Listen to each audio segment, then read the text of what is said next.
आपके भीतर भगवान नहीं है, केवल मंदिर में है, केवल मूर्ति में है, ये गलत है।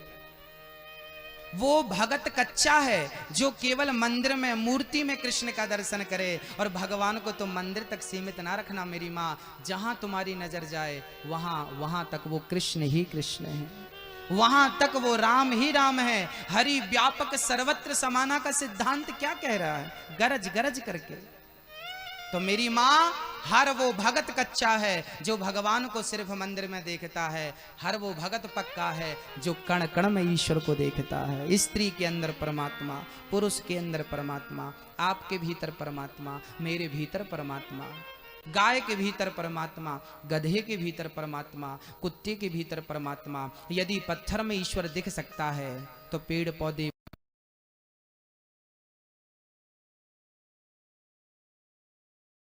अब नामदेव जी पक गए। जब गुरु मिला, 27 बार भगवान का दर्शन करने के बाद भी कोई कच्चा रह सकता है क्या?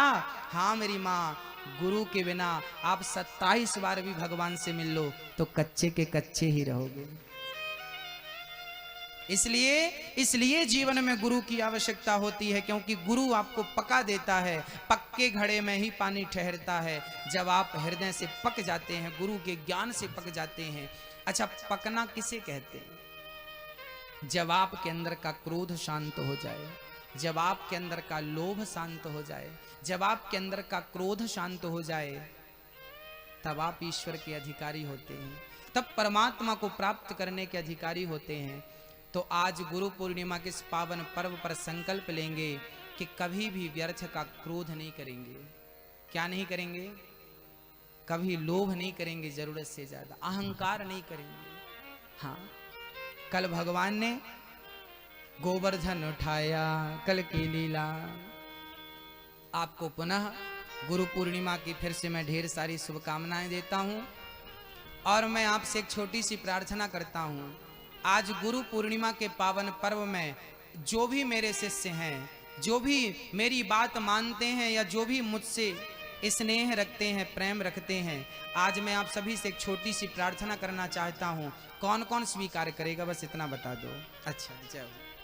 मेरी एक छोटी सी प्रार्थना है, आप सभी माँओं से, आप सभी बहनों से, आप सभी भाइयों से, आप सभी पिता तुल्य वृद्ध बंधु और बांधवों से एक छोटी सी विनती है। आज ये समझना कि आपके गुरु का आदेश है। आज मैं आपको आदेश दे रहा हूं कि आप लोग जो टीवी पर देख रहे हैं, मैं आपसे भी प्रार्थना कर रहा हूं, आप सभी लोग, आज जो लोग नहीं आ पाए यहां गुरु पूजन में, आप वहीं बैठे बैठे प्रणाम कर लो। और मैं आप सभी के लिए एक छोटा सा आदेश दे रहा हूं, उसका पालन करना, आज की गुरु पूर्णिमा सफल हो जाएगी। मेरे दो प्रार्थना आपसे, दो प्रार्थना है। पहली प्रार्थना ये है कि आप जल बचाने का संकल्प आज गुरु पूर्णिमा के पर्व पर लें। क्या बचाएंगे? क्या बचाएंगे? जल। और मेरी एक छोटी सी प्रार्थना है कि आप सभी अपने घर पे वाटर हार्वेस्टिंग करवाएंगे। वाटर हार्वेस्टिंग जानते हैं? वाटर हार्वेस्टिंग ये होती है कि जो आपके छत पे पानी गिरता है, वो सारा पानी नाली के द्वारा बह जाता है। हजारों लीटर पानी आपके छत पे भगवान गिराते हैं, वो सारा बह जाता है। आप बस एक छोटा सा काम करिएगा कि एक 5x5 का, 4x4 का एक छोटा सा घर के कहीं भी किनारे पे गड्ढा खोद दीजिएगा। उस गड्ढे पे बड़े बड़े पत्थर डाल करके उस गड्ढे को भर दीजिएगा। ऊपर से आप जैसा मार्बल आदि, टाइल्स आदि लगाना चाहें लगा लीजिएगा, और छत के पानी का कनेक्शन उस गड्ढे पे कर दीजिएगा। तो पूरा पानी छत का उस गड्ढे के माध्यम से पृथ्वी माँ की प्यास बुझाने के काम आएगा। आप पुण्य करेंगे कि पृथ्वी माँ की आप प्यास बुझा पाएंगे। तो आपको पहला मेरा निवेदन है कि आप इस प्रकार जो छत का पानी आप वेस्ट होने देते हैं, लाखों लीटर पानी गिर जाता है, वो छत का पानी आप बचाएंगे। प्रतिज्ञा करिए, इसके लिए संकल्पित तो होइए। ये मेरा आदेश है। कौन कौन इस बात को करेगा? जागरूकता से, जिम्मेदारी से कौन कौन करेगा? हाथ उठाओ। आप बाकी लोग नहीं करेंगे? मैया जी, भैया जी, सारे लोग हाथ उठाओ ना, सारे लोग हाथ उठाओ। तो करेंगे वाटर हार्वेस्टिंग, हाँ या ना? हाँ या जोर से? हाँ करवाएंगे ना, खर्चा ज्यादा नहीं है, ज्यादा से ज्यादा 1000 रुपए का खर्चा है। तो यदि आपके 1000 रुपए के खर्चे से करोड़ों लीटर पानी बच रहा है तो नुकसान है क्या? वही पानी आपको वापस मिलेगा। 8 महीने आप पियोगे, गर्मियों में पानी खत्म हो जाता है। या तो आपके घर पे बोर है तो छत का पानी का कनेक्शन बोर पे करवा दीजिए, तो पूरा पानी आपका सेव रहेगा, तो पानी व्यर्थ ना जाएगा। दूसरी बात, आप सभी लोग कम से कम एक एक वृक्ष जरूर लगाएंगे। ऑक्सीजन प्रकृति से लेते हैं भाई, जितना आप ले रहे हैं कम से कम प्रकृति को वापस करें, प्रकृति के ऋणी तो ना बने। तो आप वृक्ष भी लगाएंगे, पीपल लगाएंगे। पीपल ही एक ऐसा वृक्ष है जो 24 घंटे ऑक्सीजन देता है। दिन में भी ऑक्सीजन देता है, रात को भी ऑक्सीजन देता है। पहले के लोग गाय ज्यादा पालते थे क्योंकि गाय ही एक ऐसी माँ है जो ऑक्सीजन ही लेती है और ऑक्सीजन ही छोड़ती है। पता है गाय के बारे में? गाय ऑक्सीजन ही लेती है, ऑक्सीजन, आप ऑक्सीजन लेते हैं और कार्बन डाइऑक्साइड छोड़ते हैं। आप प्रकृति को प्रदूषित करते हैं, लेकिन गाय प्रकृति को प्रदूषित नहीं करती, वो ऑक्सीजन ही लेती है और देती है। इसलिए अब मैं कहूं कि आप गाय पालो तो बहुत अच्छी बात है, वरना वृक्ष जरूर लगाओ। कौन कौन एक वृक्ष लगाएगा? एक ही लगाना, 10 ना लगाना, पर एक ही लगा के पूरी परवरिश करना और उसे बड़ा करने की जिम्मेदारी आपकी। कौन कौन लगाएगा वृक्ष? हाथ उठाओ। इस गुरु पूर्णिमा एक वृक्ष लगाएंगे। कौन कौन लगाएगा? हाँ लगाएंगे मेरी माँ। कौन सा पेड़ लगाएंगे? यदि आपके घर पे सामने पार्क है, गार्डन है, तो पीपल का पेड़ लगाइए, वट वृक्ष लगाइए, त्रिवेणी लगाइए, आंवला लगाइए, नहीं तो अपने घर पे अशोक का वृक्ष लगाइए। अशोक तो वास्तु के हिसाब से भी उत्तम होता, घर पे तो अशोक का वृक्ष होना चाहिए। उसके घर में कोई शोक नहीं होता जिसके घर में अशोक का वृक्ष होता है, इसलिए अशोक का वृक्ष तो घर में होना चाहिए। अशोक का वृक्ष तो हर घर में होना चाहिए। वास्तु शास्त्र कहता है जिस घर में अशोक नहीं हो उस घर में शोक ही शोक है, परेशानी ही परेशानी। हाँ, तो अशोक का वृक्ष होना आवश्यक है। बाकी आप समझदार हैं, अधिक से अधिक वृक्ष लगाने के लिए लोगों को, समाज को प्रेरित करें, जल बचाने के लिए प्रेरित करें। आपसे यही मेरी प्रार्थना है। बोलिए भक्तवत्सल भगवान। भगवान, कल गोवर्धन की लीला हमने सुनी, आइए सुनते हैं अब। भगवान ने रास रचाया। भगवान पिता रात्रि शरदोत्फुल्ल मल्लिका वीक्षरन्तुं मनश्चक्रे योग मायामुपाश्रितः।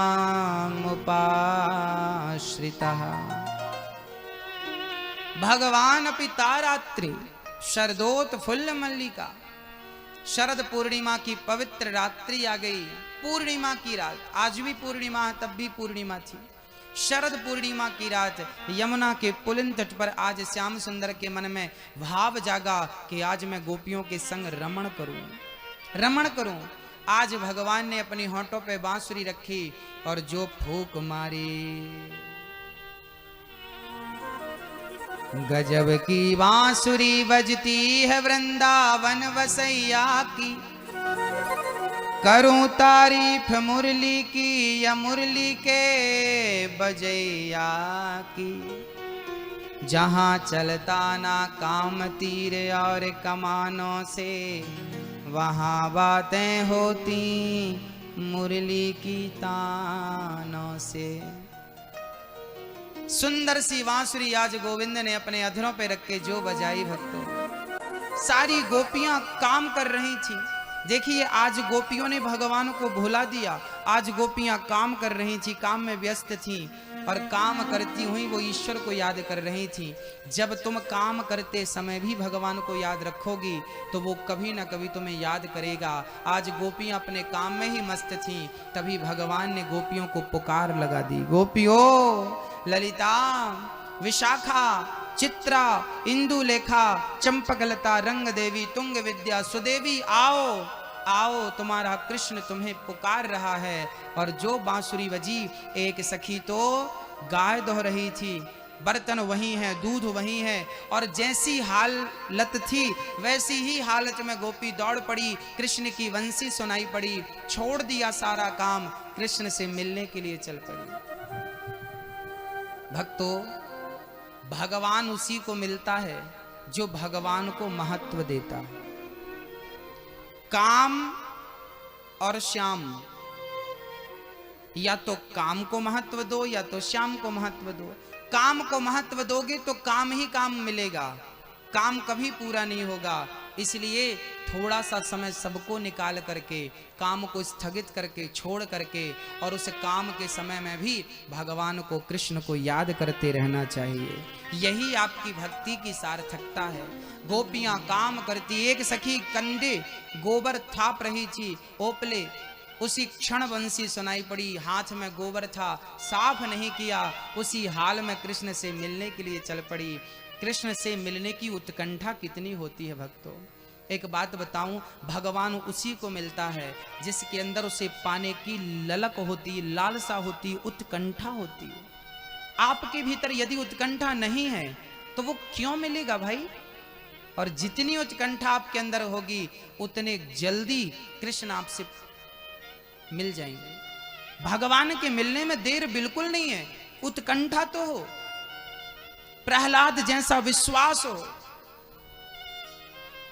मीरा जैसी भक्ति हो, और माता सबरी जैसा इंतजार हो, तो मिलने राम नहीं आएंगे?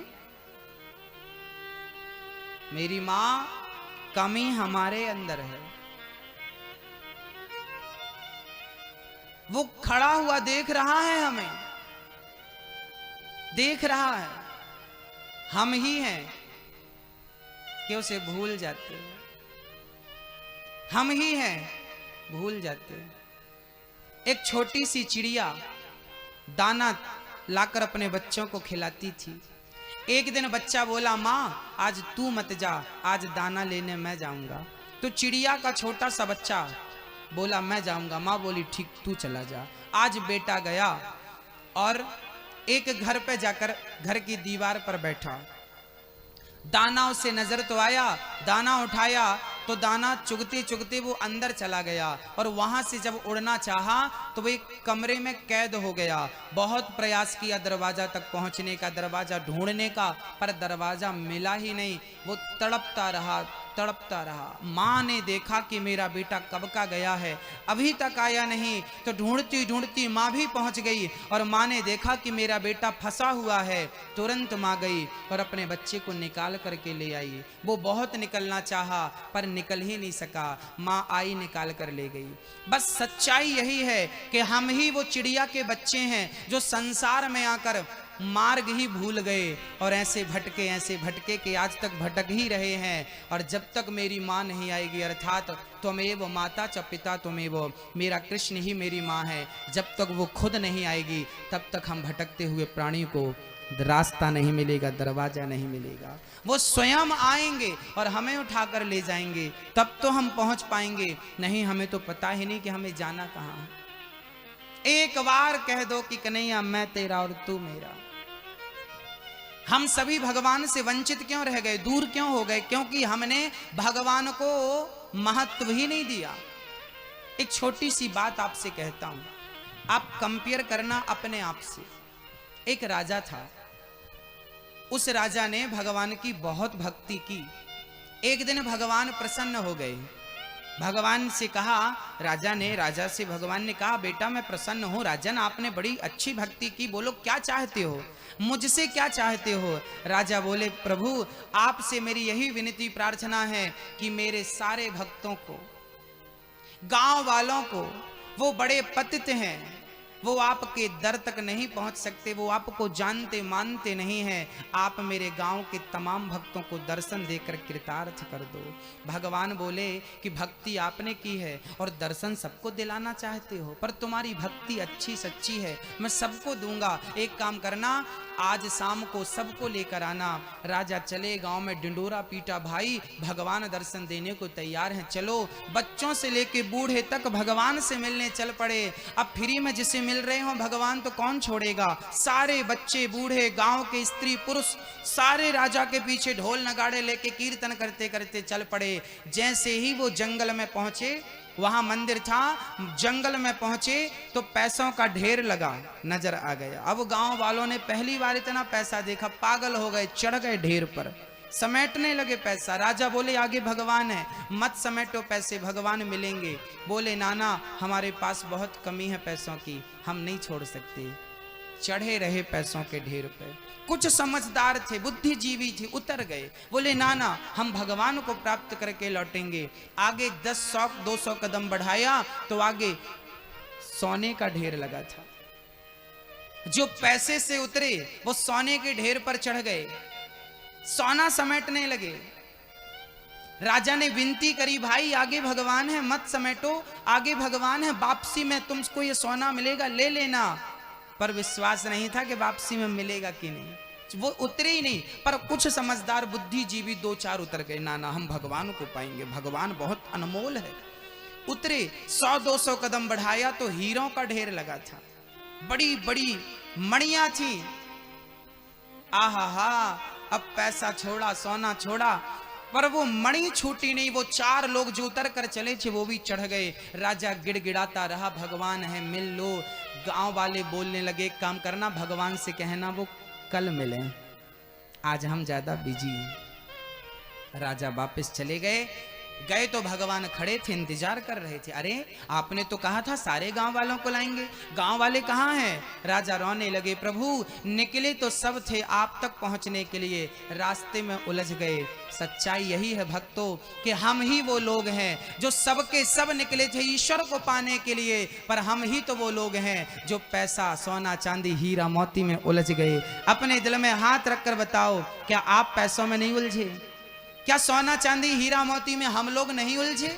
यदि हम इसको छोड़ दें तो भगवान तो आज मिल जाएं, पर ये छूटता नहीं है, वो मिलता नहीं है। ये छूटेगा तो उसे प्राप्त करना दुर्लभ नहीं है, कठिन नहीं है। मेरी माँ, संसार का त्याग करना कठिन है, मोह और माया का त्याग करना कठिन है, ईश्वर को प्राप्त करना कठिन नहीं है। ये छूटे तो वो प्राप्त हो। अच्छा एक बात बताओ, मेरे हाथ में पुष्प है और दूसरे हाथ में वस्त्र है। अब मुझे पुष्प पाना हो तो पहले मुझे क्या करना पड़ेगा? इसे छोड़ना पड़ेगा। जब मैं इसे छोड़ूंगा तब ये खाली होगा, तब मैं पकड़ पाऊंगा। ऐसे ही जब आप अपने मन से काम क्रोध लोभ मोह का त्याग करेंगे, जब इसे छोड़ेंगे, जब मोह माया को छोड़ेंगे, मैं मेरे को छोड़ेंगे, धन दौलत की ममता को छोड़ेंगे, तब तो परमात्मा को थाम पाएंगे, पकड़ पाएंगे। आप इसे छोड़ते नहीं, वो पकड़ में आता नहीं, कहते रहते हो भगवान नहीं मिला, भगवान नहीं मिला। भगवान आज अभी इसी वक्त मिल जाएगा। अभी एक बार छोड़कर तो देखो। मैं ये नहीं कहता कि तुम सब छोड़ दो और बाबा जी बन जाओ, योगी बन जाओ ना। मैं कहता हूं कि सबके पास रहो, पत्नी के पास, पुत्र के पास, धन दौलत सोना चांदी सबके पास रहो, पर सबके पास रहकर भी ये मन में भाव बनाओ कि ये मेरा नहीं है, ये तो सब भगवान का दिया प्रसाद है, मैं इसका मालिक नहीं हूं। गलती हमसे कब हो जाती है? जब हम मालिक बन जाते हैं। ये हमारी माताएं कहती हैं, मैं तेरी माँ हूँ, मैं तेरी माँ हूँ। ना मेरी माँ, तुम किसी पुत्र की माँ नहीं हो, तुम किसी पुत्री की माँ नहीं हो। माँ बाप तो वही है जिसने तुम्हारे पेट में 9 माह तक उसने आँख कान हाथ पाँव नाक बनाया। तुम 9 माह गर्भ में रख के पैदा कर दिया है, दूध पिला दिया है, और दूध भी उस परमात्मा ने ना दिया होता तो तुम स्तन का पान कराती, दूध ना निकलता तो क्या कर लेती? हाँ, तो दूध भी तुम्हारे स्तनों में, तुम्हारे आंचल में यदि भरा है तो उसी ने भरा है। तुम्हारे बच्चे की आंख सही जगह लगाई है, कान सही जगह लगाया, उसी ने लगाया है।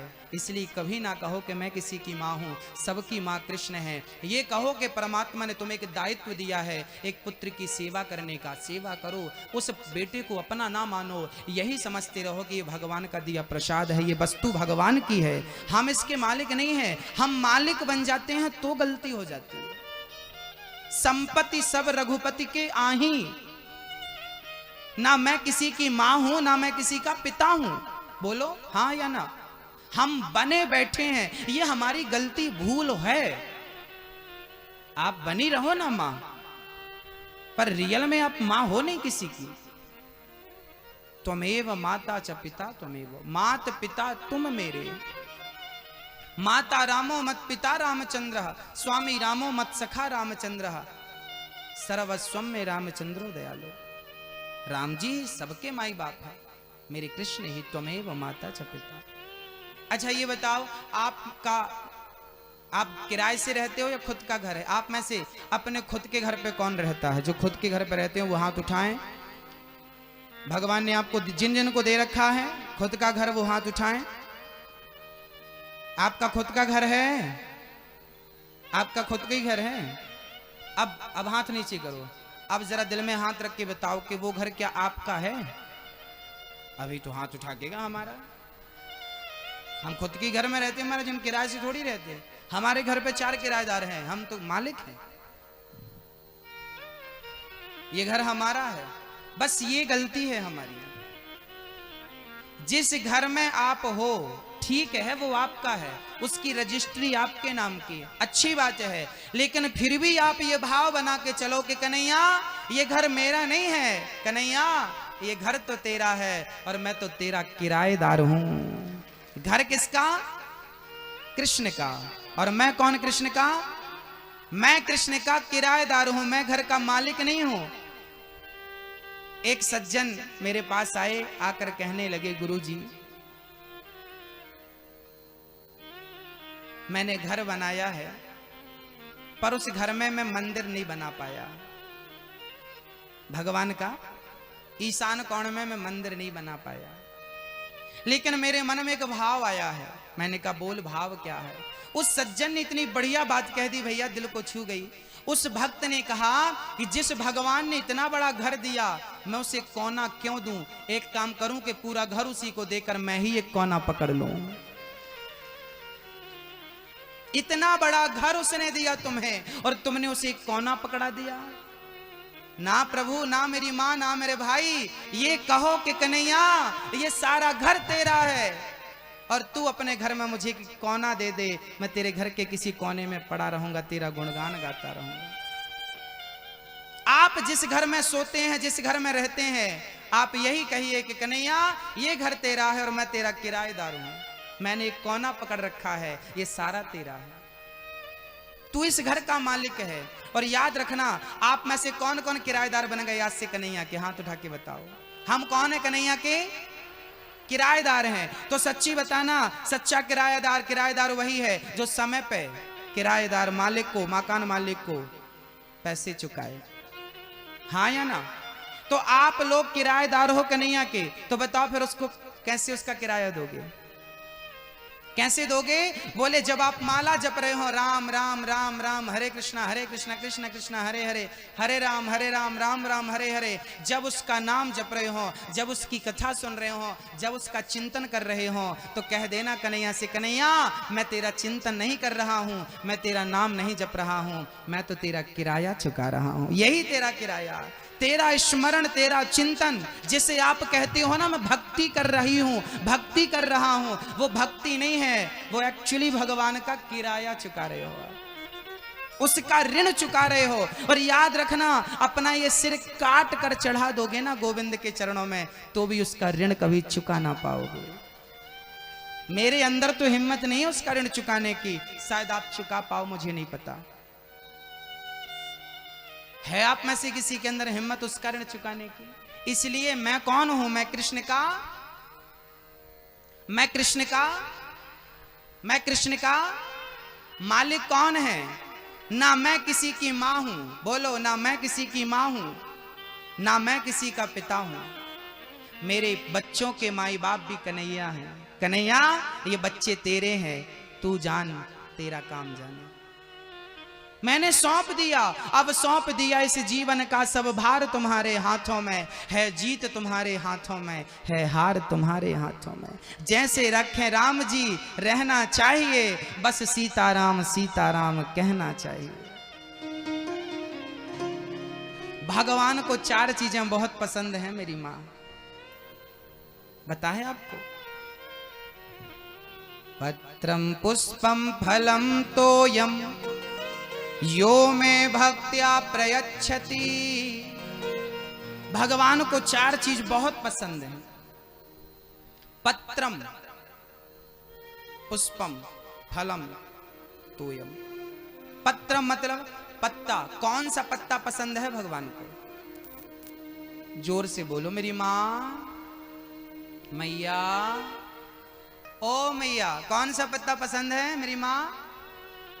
तुलसी का। तुलसी तुलसी तुलसी तुलसी तुलसी का पत्ता बहुत पसंद है भगवान को। किसने कहा आपसे? किसने कहा? तो 1 कुंटल चढ़ा दो ना तुलसी का पत्ता। यदि तुलसी का पत्ता चढ़ाने से भगवान मिलता है तो आओ। हमारे घर में तुलसी की कमी कहां भैया? आपके घर पे, हमारे घर में तुलसी बहुत दी भगवान ने हम सबको। मेरी माँ, मैं आपके चरणों में प्रणाम करूं और आपको सही बात बताऊं कि भगवान को तुलसी का पत्ता पसंद नहीं है। तुलसी का पत्ता मत चढ़ाओ। फिर क्या चढ़ाएं? बोले तुलसी का पत्ता बनकर खुद भगवान के चरणों में चढ़ जाओ। तुलसी का पत्ता बिल्कुल हल्का होता है। अपने आप को हल्का कर लो। अहंकार शून्य, क्रोध शून्य, लोभ शून्य। जब सारी बुराइयां शून्य हो जाएंगी तो आप पत्ता बन जाएंगे और पत्ता बनकर भगवान के चरणों में चढ़ जाइए। ये पत्रम, ये पत्ता भगवान को, ये काया, ये शरीर को पत्ता बनाकर भगवान के चरणों में चढ़ाओ। अब की बार कभी भगवान के मंदिर जाना तो भगवान के मंदिर हमारी माताएं जाती हैं ना, तो पूजा की थाली लेकर जाती हैं। पूजा की थाली लेकर मत जाना मेरी माँ। अब की बार यदि आपने आज गुरु पूर्णिमा के पर्व पर कथा सुनी है तो थाली लेकर मंदिर मत जाना। अब की बार मंदिर जाना, ये तिनका लेकर जाना। ये क्या है? ये क्या है? जोर से बोलो, क्या है ये मेरी माँ? ये तिनका है। अब की बार जाना ना तो ऐसे हाथ में तिनका लेकर जाना भगवान के मंदिर। भगवान बोलेंगे क्यों ये तिनका लेकर क्यों आया है? तो कह देना कन्हैया से, कन्हैया आज मैं तिनका लेकर आया नहीं हूं, आज मैं तिनका बनकर के आया हूं। मैं तिनका बनकर तेरे चरणों में चढ़ने के लिए आया हूं। मेरी हैसियत इस तिनके से ज्यादा आपकी हो तो मैं आपकी बात नहीं कर सकता। मैं अपनी ही बात करूंगा कि मेरी हैसियत इस तिनके से ज्यादा। मैं कौन हूं मेरी माँ? बोलो एक बार, मैं कौन हूं? मैं तिनका हूं। बोलो एक बार, मैं कौन हूं? मैं कौन हूं? मैं तिनका हूं। मैं तिनका हूं। मैं तिनका हूं। इसलिए मेरी प्रार्थना है कि तिनका बनकर गोविंद के चरणों में चढ़ जाइए। तिनका बना दीजिए अपने आप को। तो मैं कौन हूं? मैं तिनका हूं। मैं कुछ नहीं हूं, मैं सिर्फ तिनका हूं। मिटा दीजिए अपना अहंकार। आप लोग मंदिर जाते हैं ना तो बाबूजी बनकर जाते हैं, मैडम बनकर जाती हो। मैं ये हूं, मैं वो हूं, मैं वो हूं, फलाना हूं, ढिमका हूं। आप ये बनकर जाएंगे मंदिर में तो बताइए मंदिर का बैठा भगवान आपको कैसे दर्शन देगा? आप भर करके जाएंगे तो क्या होगा? खाली होकर जाएंगे तब तो भर करके वापस आएंगे। आप ऑलरेडी भर कर जाते हैं, अहंकार लेकर जाते हैं, बताओ कैसे कल्याण होगा? इसलिए तिनका बनकर जाइए मंदिर, ईश्वर आपको स्वीकार। पत्रम, तो भगवान को क्या चाहिए? पत्रम। कौन सा पत्ता? अपने आप को पत्ता बनाकर चढ़ा दो, पत्रम। दूसरा है पुष्पम। भगवान के श्री चरणों में पुष्प चढ़ाना है। बताओ कौन सा पुष्प चढ़ाना है? कौन सा पुष्प? पुष्प कौन सा? आप लोग ना फूल चढ़ाते हैं, ये गुलाब का फूल, ये गेंदे का फूल, ये कमल का फूल, ये फूल, वो फूल। ये फूल भगवान को चढ़ाना चाहिए क्या? ना मेरी माँ, ये फूल नहीं चढ़ाना चाहिए। कौन सा पुष्प? फूल का एक नाम है सुमन। सु मतलब सुंदर, मन मतलब मन। मन को ही पुष्प बना करके भगवान के चरणों में चढ़ा देना, पुष्प चढ़ाना है। ये फूल चढ़ाओगे सुबह शाम को मुरझा जाएगा, पर मन के पुष्प को चढ़ा दोगे ना वो कभी नहीं मुरझाएगा। तो कौन सा पुष्प भगवान को चढ़ाना है? मन का पुष्प। मन का पुष्प भगवान के चरणों में चढ़ा देना है। इसलिए कौन सा पुष्प चढ़ाएंगे? मन का। भक्तों, आज हमारे बीच में अभी 18 अगस्त से एक छोटी सी सूचना मैं आपके बीच में रखने जा रहा हूं। 18 अगस्त से 24 अगस्त तक श्रीधाम वृंदावन में श्रीमद् भागवत की कथा है और ब्रज 84 कोष की परिक्रमा है। आप में से जिन भक्तों को 18 अगस्त से 24 अगस्त के बीच में ब्रज 84 कोष की परिक्रमा में चलना है, आप सादर सादर सादर आमंत्रित हैं, चल सकते हैं। कौन कौन चलना चाहेगा 18 अगस्त से 24 अगस्त में? ब्रज 84 कोष की परिक्रमा और वहां की सारी व्यवस्थाएं हमारे भैया दिनेश पालीवाल जी करेंगे। एक बार जोरदार तालियां आप श्री के लिए। आज हमारे बीच में भैया दिनेश जी हैं जो हर कथा की सारी व्यवस्थाओं को देखते हैं और हमारे बीच में भैया श्री राम किशोर शुक्ला जी हैं। एक बार जोरदार तालियां भैया जी के लिए। आपने कई बार कथाओं का आयोजन करा करके आप सभी को भक्ति की गंगा में डुबाया है। एक बार भैया श्री के लिए जोरदार तालियां। क्षेत्र के समाज सेवी हैं, आप सभी के सेवा में आप तत्पर रहते हैं और अभी आगामी तारीखों में आप भागवत कराने का मन भी बना रहे हैं। आप सभी का स्वागत है, वंदन है और अभिनंदन है। भक्तों, कल हमारे पास एक मैया आई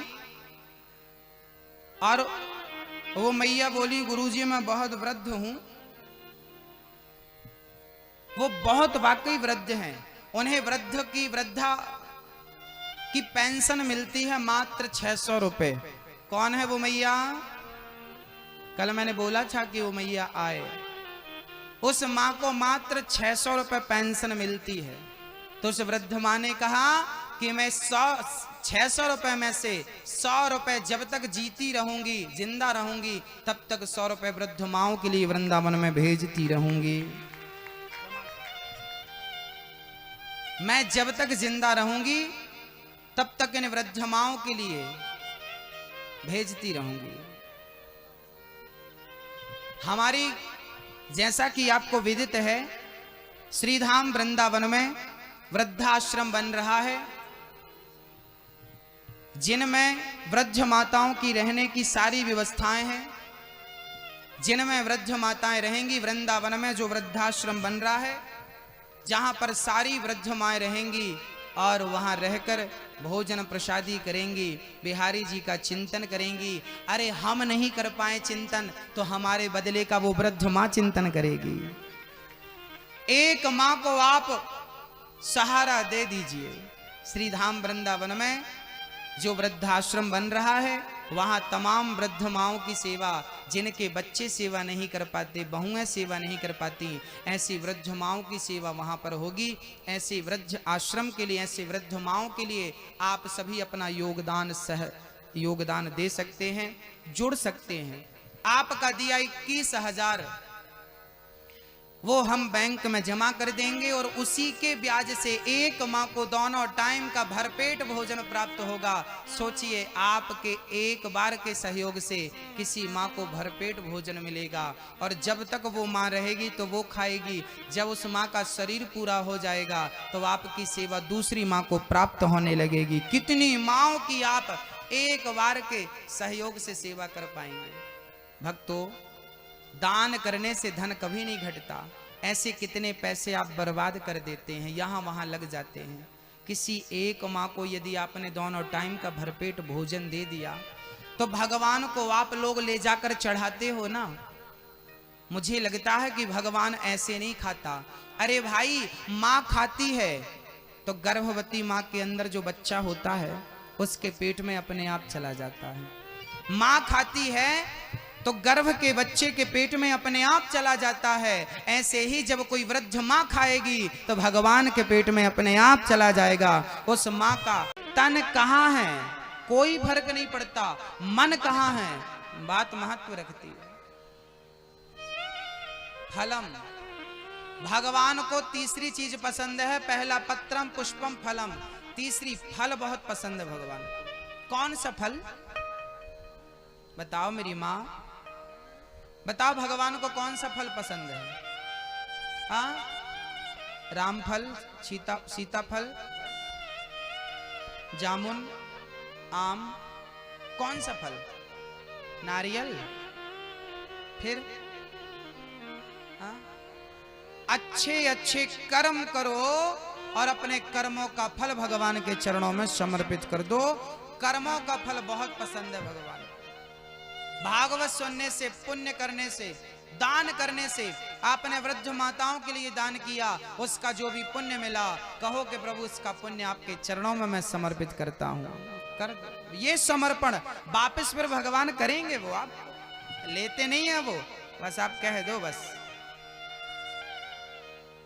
और चौथी चीज है तोयम। तोयम मतलब जल। भगवान को जल बहुत पसंद है। कौन सा जल? बताओ कौन सा जल? बताओ कौन सा जल? गंगा जल, यमुना जल। अभी कल से सोमवार लगेगा, फिर देखना शंकर जी सूखेंगे नहीं बेचारे। जल पे जल, जल पे जल, जल पे जल। ये जल चढ़ाना चाहिए। कौन सा जल चढ़ाएं? बोले जब सुदामा जी आए तो भगवान श्री कृष्ण ने किस जल से सुदामा के चरणों को धोए थे, जरा बताओ।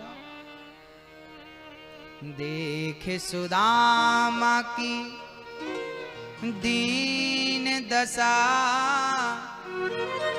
करुणा करके करुणा निधि रोए।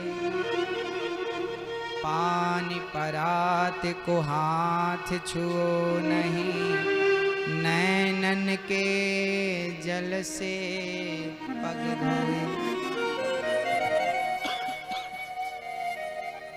देख सुदामा की दीन दशा। आहा, सुदामा आए तो भगवान ने नेत्रों के जल से सुदामा के चरणों को धुल दिया। यदि भगवान भक्तों के चरण अपने आंख के जल से धुलता है तो क्या हमें पानी से स्नान कराना चाहिए? प्रेम के आंसू बहाओ और प्रेम के जल से ही भगवान को स्नान कराना चाहिए। नेत्रों के जल से ही भगवान का अभिषेक करना चाहिए। यही जल चढ़ाना है, यही जल चढ़ाना। हाँ, ये जल चढ़ा। मेरी माँ, प्रेम के आंसू, कभी कभी हम भगवान को याद करके आंसू भी बहाया करें। और आंसू मेरे कहने से नहीं आएंगे। जब आप प्रेम करेंगे भगवान से तो प्रेम में अपने आप आंसू आते हैं और प्रेम के आंसू ही भगवान तक पहुंचते हैं। भगवान उन्हीं प्रेम के आंसुओं को मोती की माला बनाकर अपने गले में धारण कर लेते हैं। गोपियां काम धाम छोड़कर श्री कृष्ण से मिलने के लिए चल पड़ी। स्वागतम वो महाभागः प्रियम किम करवाणि वः, ब्रजस्यानामयं कश्चित् वृता गमन कारणम्। बताओ आज के बाद भगवान के सामने क्या बनकर जाएंगे? जोर से बोलो। आज के बाद भगवान के सामने क्या बनकर जाएंगे? मैं कौन हूं? एक तिनका हूं। इस तिनके से ज्यादा कुछ नहीं। गोपियां कुछ नहीं थी, इसलिए भगवान उन्हें स्वीकार करते थे। सारी गोपियां आई। भगवान ने कहा, देवियों इतनी रात को तुम यहां आई हो? जंगल बड़ा खतरनाक है, शेर खा जाएगा। हाँ हाँ, ऐसा नहीं करना चाहिए, जाओ घर वापस चली जाओ। जब कन्हैया ने कहा वापस जाओ, गोपियां बोली संसार छोड़ के आपके पास आ गई हैं, अब आपको छोड़ के क्या संसार के पास वापस जाएंगी? हमें नहीं चाहिए संसार। गई ही नहीं गोपियां, चाहिए ही नहीं संसार। आज भगवान ने गोपियों को उपदेश कर दिया। दोहशीलो दुर्भगो वृद्धो जड़ो रोग्य धनो पिवा। पति कैसा भी हो, भगवान कहते हैं स्त्री को कभी भी अपने पति का परित्याग नहीं करना चाहिए। पति कैसा भी हो, वो भगवान होता। इसलिए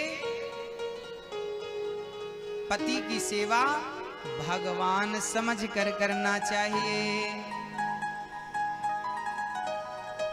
बिन परमेश्वर सूना मंदिर, बिंदिया बिना लीलार सूना, पति बिना संसार। बिन परमेश्वर, जैसे मंदिर कितना भी बढ़िया हो पर मंदिर में भगवान ना हो तो भगवान के बिना मंदिर सूना है, ऐसे आपके पास सब कुछ हो पर पति ना हो तो पति के बिना ये संसार सूना है। जैसे बिंदिया के बिना लीलार सूना, मस्तक सूना, ऐसे पति के बिना संसार सूना। बिन परमेश्वर सूना मंदिर, बिंदिया बिना लीलार सूना, पति बिना संसार। पति ही जप है, पति ही तप है, पति ही है करतार। पति से ही पत इस तन की है, पति बिन विपति हजार सूना, पति बिना संसार। पति ही जप है, पति कौन है? जप। पति ही जप है, पति ही तप है, पति ही है करतार। बिन पतिव्रत के नारी का तो जीवन है धिक्कार सूना, पति बिना संसार। अच्छा, पति जब तक होता है ना तो वो समझ नहीं आता, लड़ाई झगड़ा शिकायत, हाँ, और पति चला जाए फिर याद आती है, फिर रोते हैं, क्या पाया क्या खोया। अच्छा, जब तक हम खो नहीं देते तब तक उस चीज का महत्व समझ में नहीं आता। जो चीज आपके पास होती है ना, आपको उसका महत्व पता नहीं होता, उसकी कीमत क्या है। और जब वो हाथ से निकल जाती है ना तो उसी चीज के लिए रोते हैं। हाँ, पति ही गंगा, पति ही यमुना, पति नर्मदा धार। जिस नारी ने पति को पाया, उसकी नैया पार सोना, पति बिना संसार। एक पतिव्रत रहे जगत में, सब व्रत है बेकार। एक ही व्रत है मेरी माँ आपका, कौन सा व्रत? ना सोमवार, ना मंगल, ना बुध, ना गुरु, ना शुक्र, ना शनि, ना एका, ना द्वादशी, ना त्रयो, ना पूर्णिमा, ना कुछ। एक ही व्रत है पतिव्रत, पातिव्रत। अच्छा, पातिव्रत क्या होता है, किस किस को पता है? जिसको पता है हाथ उठाए। लो भैया, पतिव्रत क्या होता है, पातिव्रत ये नहीं पता। और शादी के 75 साल हो गए, आधी से गई, वो बहुत गुजर गई, ये नहीं पता पतिव्रत क्या होता है। हाँ, चलो हम बता देते, हम थे ना पिछले जन्म में। बोलो राधे राधे।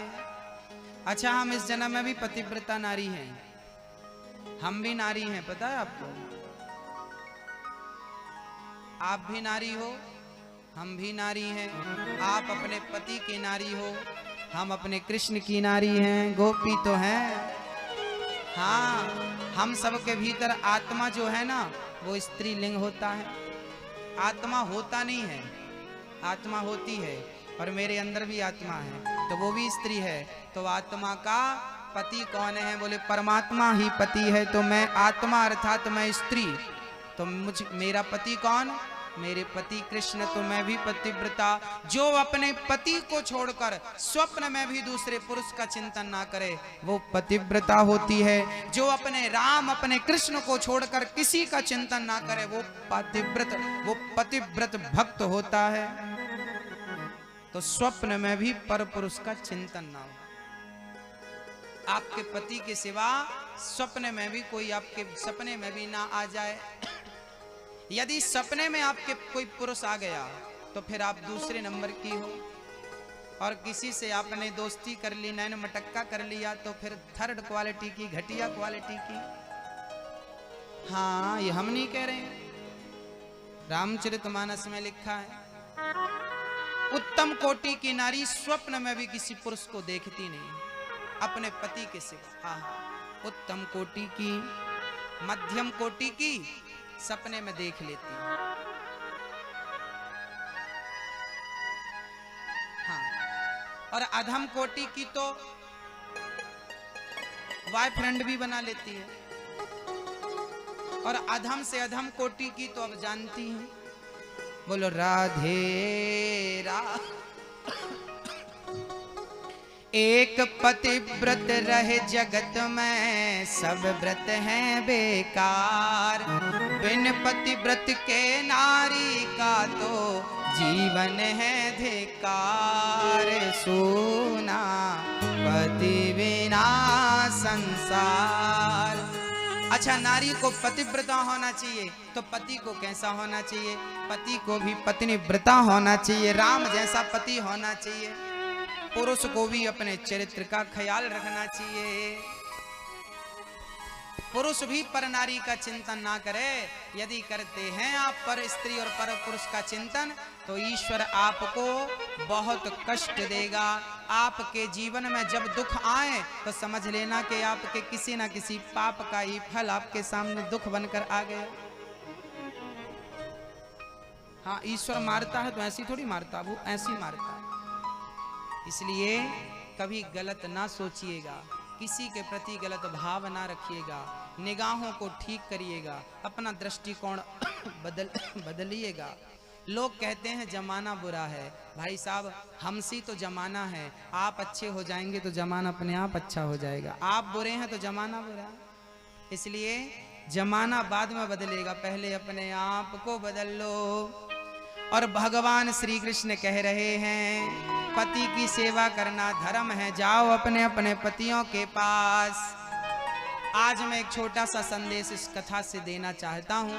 आज हमारे रिश्तों में जो दरारें पड़ रही हैं, पति पत्नी के रिश्तों में, वो रिश्तों की दरार ठीक करनी चाहिए। और पति पत्नी को झगड़े के साथ नहीं, प्रेम के साथ रहना चाहिए।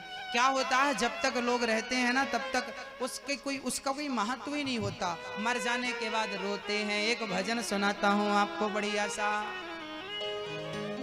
वो भजन ऐसा है कि वो भजन सुनने से आप कल्पना करिए कि आपका समय पूरा हो गया, बस 1 ही मिनट बचा है। अच्छा, एक बात बताओ, माना कि आपके पास ओनली 1 ही मिनट बचा हो शेष, 1 मिनट बाद आप मरने वाले हो, तो बताइए उस 1 मिनट का आप क्या करेंगे? क्या करेंगे? ओ भक्तो, स्वर्गा से आयो है संदेश, बुलावो आग्यो राम को, बुलावो आग्यो राम को। ओ भक्तो, स्वर्गा से आयो है संदेश, बुलावो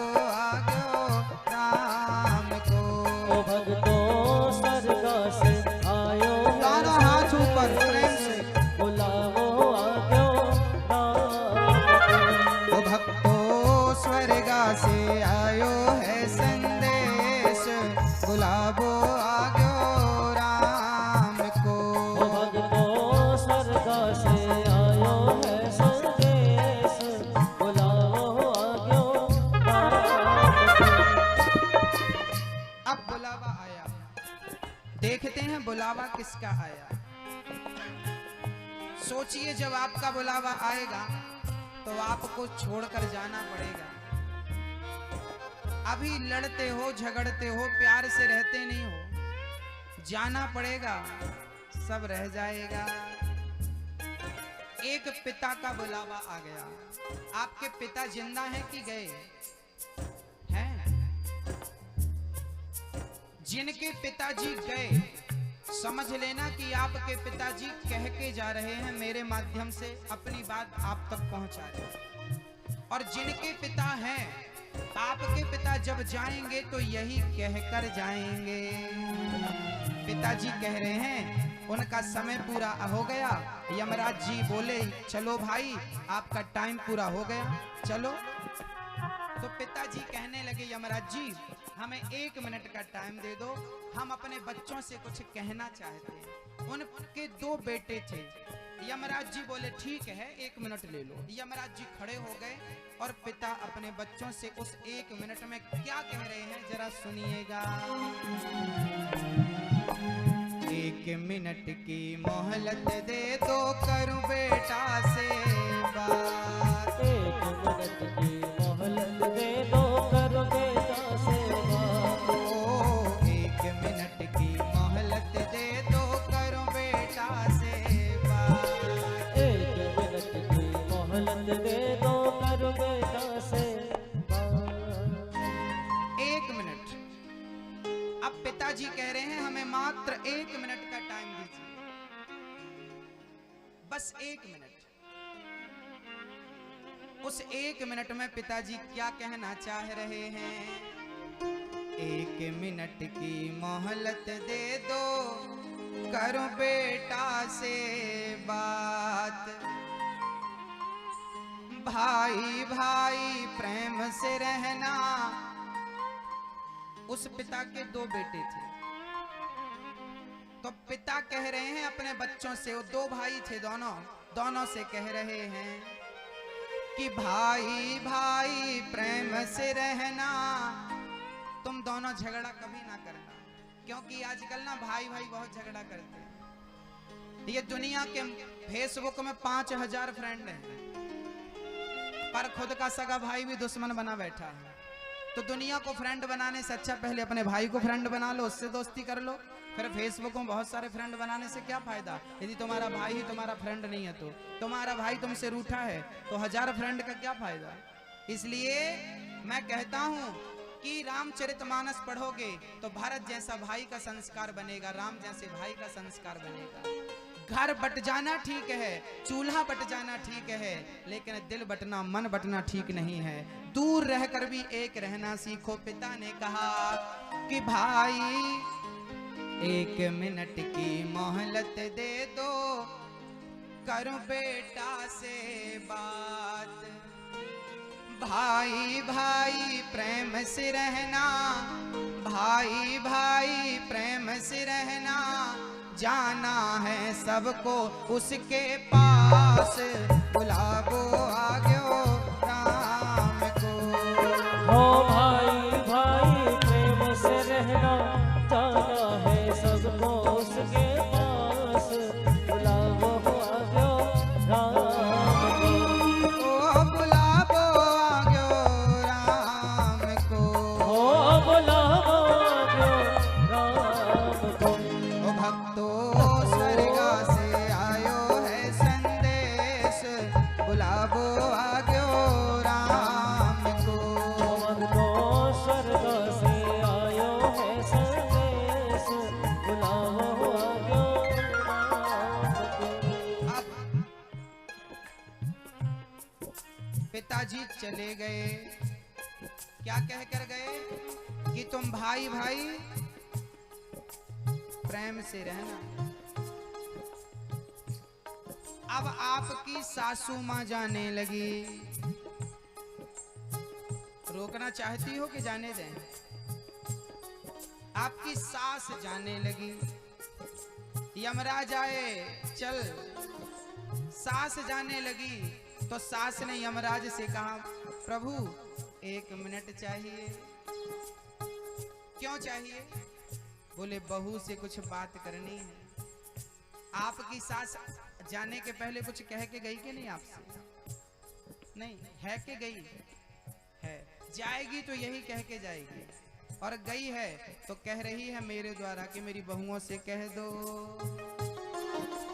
1 मिनट की मोहलत दे दो, करूं बहू से बात। 1 मिनट की मोहलत दे दो, करो बहू से बात। 1 मिनट की मोहलत दे दो, करूं बहू से बात। 1 मिनट की मोहलत दे दो, करो बहू से बात। अब आपकी सास कह रही है 1 मिनट की मोहलत दे दो, करो बहू से बात। आपकी सास आपसे कह रही है, ध्यान से सुनो बहू, बहुएं ध्यान से सुनेंगी। मैं तुम्हारो धर्म निभा दी, सास कह रही है कि मैं तुम्हारो धर्म निभा दी, बांध के रखियो ये परिवार, बुलावो आग्यो राम को। हो मैं तुम्हारो धर्म निभानी, बांध के रखियो ये परिवार, बुलावो आग्यो राम को। सास कह रही है कि मैंने अपना धर्म निभा दिया, मैंने इस घर की अखंडता को, एकता को टूटने नहीं दिया। बहू अब तुम्हारी जिम्मेदारी है कि इस घर की अखंडता, एकता बनी रहे। ये देवरानी जिठानी बहुत झगड़ा करती हैं। आपकी सास देख रही होगी ना तो बहुत रोती होगी, राम राम ये दुनिया घर को तोड़ने थोड़ी आती है, अपने ही घर को तोड़ लेते। बताओ आपकी सबसे बड़ी दुश्मन कौन है? जिठानी, देवरानी। जिठानी देवरानी को दुश्मन कहती है और देवरानी जिठानी को। और जिस घर की देवरानी जिठानी प्रेम से रहती हैं, समझना उस घर पर भगवान की विशेष कृपा है, बहुत बड़ी कृपा है। तो आप लोग मेरी माँ अपनी जिठानी से द्वेष ना रखो। आपके भी 2 बच्चे होंगे और वो भी आपस में झगड़ा करेंगे तो कैसा लगेगा? घर में 4-10 लोग हैं तो प्यार से रह लो। सास बेचारी मर रही है, कह के जा रही है कि तुम प्रेम से रहना। कई बार आप अपनी सास पर आरोप लगाती हो कि हमारी सास पक्षपाती। हाँ, कई सासें होती भी हैं पक्षपाती, पर कोई बात नहीं, जो वो करेगी वो उसे मिलेगा, जो आप करोगी वो आपको मिलेगा। उसका पाप अपने सिर पर रखने से क्या फायदा? कई माँ बाप भी पक्षपाती होते हैं। अभी मेरे पहचान के एक सज्जन ने, वो 2 भाई थे। माँ बाप को भी ऐसा नहीं करना चाहिए। मैं एक वाक्य आपके सामने रखता हूँ। मेरे एक मित्र हैं, वो 2 भाई हैं। तो पिता ने छोटे भाई को पूरी संपत्ति दे दी और बड़े भाई को एक कौड़ी नहीं दी। बड़ा भाई मांगने गया कि पिताजी मैं भी तो गरीब हूँ, मैं आपकी सेवा करने को तैयार हूँ, पर बंटवारे में जो मुझे मिलना चाहिए मेरे अधिकार का वो मुझे दीजिए। पिता ने सिर फोड़ दिया, जा कुछ नहीं मिलेगा, तू कमाता है ना, ये कमाता नहीं है, इसलिए से मैंने सब दे दिया, तू कमाता। अरे वो कमाता इसका अर्थ ये है कि आप पक्षपात करोगे। ठीक है, जो कमाता उसे भी संतोष कर लेना चाहिए, लेकिन फिर भी पिता का धर्म है कि वो बराबर का हिस्सा करे, बच्चों से पक्षपात ना करे। ऐसा बाप मरकर सीधा नरक जाता है जो पक्षपात, अपनी औलाद से पक्षपात करता है ना। आप यदि ऐसे हैं तो आप गलत हैं। आपके 2 बच्चे हैं, 4 बच्चे हैं, चारों आपके लिए बराबर होना चाहिए। आप पक्षपात ना करें। और मैं बहुओं से भी निवेदन करूंगा कि आपके माँ बाप, सास ससुर भले पक्षपाती हों, पर कोई बात नहीं, आप ही समझ कर चलो, क्योंकि बूढ़ा आदमी ना, उसको समझाना बड़ा कठिन होता है। बूढ़े आदमी के अंदर लोभ ज्यादा जागता है। जवान को आप समझा सकते हैं, पर बूढ़े को नहीं समझा सकते। जिसको माया ने पकड़ रखा है उसे समझाना बड़ा मुश्किल है। इसलिए हम जिसे समझा सकते हैं हम उसे ही कह सकते हैं। हम आपको कह सकते हैं कि कोई बात नहीं, माना कि वो गलत है, ठीक है भाई, क्या करोगे। आपकी जिह्वा, कभी कभी दांत लोग काट देते हैं जिह्वा को, तो आप दांत को थोड़ी तोड़ते हैं। आपकी जिह्वा को दांत काट लेते, काटते कभी कभी जीभ कट जाती है। अब दांत ने काटा, अच्छा लाओ हथौड़ी भाई, हम दांत को तोड़ेंगे। कोई तोड़ता अपने दांत? भाई वो जिह्वा भी हमारी है, वो दांत भी हमारे हैं। ऐसे ही बाप भी तुम्हारा है, बहू भी तुम्हारी है, सब तुम्हारी है। झगड़ा किससे करोगे? इसलिए थोड़ा आप समझदार रहो। और बहुओं को चाहिए कि अपनी सास की सेवा करें, भले वो तुम्हें डांटे, दुत्कारे, लात मारे, कोई बात नहीं, तुम अपना फर्ज पूरा करो। मैं बूढ़ों को नहीं कह सकता ना, वो बुजुर्ग हैं, हमारे आदरणीय पूजनीय हैं। आप कभी कभी कहती होगी महाराज जी आप पक्षपात करते हो, बहुओं को कहते हो, सास को कुछ कहते नहीं। मेरी मजबूरी है। बूढ़ों को क्या कहूं बताओ, क्या कहूं बताओ। मैं बूढ़ों को क्या कहूं? मैं यही कह सकता हूं ना कि आप भी अपने बच्चों के साथ अच्छे से व्यवहार किया करो, पक्षपात ना किया करो। तुम्हारी दो बहुएं हैं तो दोनों से प्यार करो। बेटी को फोन लगाती रहती हो, बहू को पूछती नहीं हो। थोड़ा समन्वय होना चाहिए घर परिवार में, सबका आदर होना चाहिए, सबका सम्मान होना चाहिए, तब गृहस्थ जीवन बढ़िया चलता है, एक तरफ से नहीं चलता। आप समझदार लोग हैं, मैं क्या कहना चाहता हूँ बहुत समझ रहे हैं आप लोग।